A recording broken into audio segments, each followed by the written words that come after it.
بسم الله الرحمن الرحيم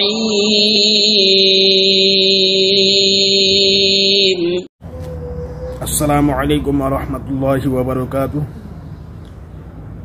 প্ৰিয় দৰ্শক মণ্ডলী আমি সকলে শুনি আহিছো যে আমাৰ ৰঙিয়াত ইস্তিমা চলি আছে 13 14 15 আৰু আজি আখেৰী মোনাজাত হ'ব দোৱা হ'ব আৰু হেই উক্ত ইস্তিমাত যোৱাৰ কাৰণে আমি চেষ্টা কৰিছো আৰু দোৱা কৰিব যিসকলে হেই ইস্তিমাত আছে আৰু আপোনালোকৰ বাবেও দোৱা কৰিম ইনশাআল্লাহ আৰু আল্লাহে ইমান মানুহ কেনেকুৱাকৈ হেই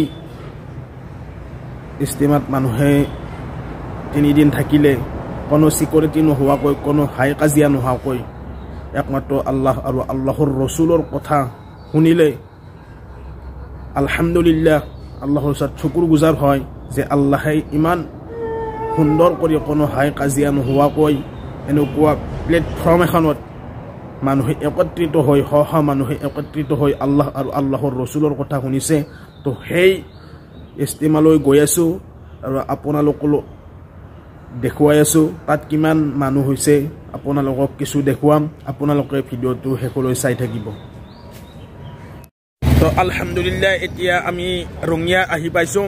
এতিয়া ইস্তিমালৈ গৈ আছো আপোনালোকে চাই থাকিব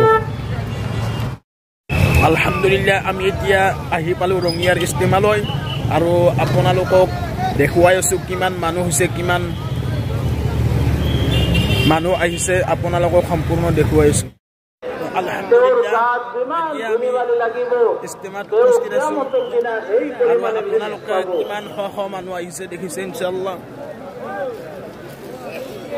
عن عبد الله بن عمر رضي الله عنهما أن رسول الله صلى الله عليه وسلم قال من صدع رأسه في سبيل الله فاحتسب غفر له ما كان قبل ذلك من ذنب حضرت عبد الله بن عمر رضي الله تعالى عنه پر বর্ণিত আছে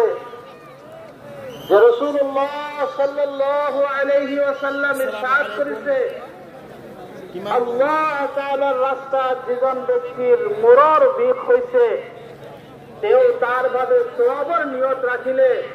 তেউর পূর্বর সকল গুনাহ maaf করে দেয়া হবে মই রাসূলুল্লাহ সাল্লাল্লাহু আলাইহি ওয়াসাল্লাম আয়া ইরশাদ করতে শুনিছো যার শরীরত আল্লাহ তাআলার রাস্তার ধুলিবালি মিশ্রিত হয় আল্লাহ তাআলা তেউর ভাবে দুজখর জুই অবশ্যই হারাম করে দিব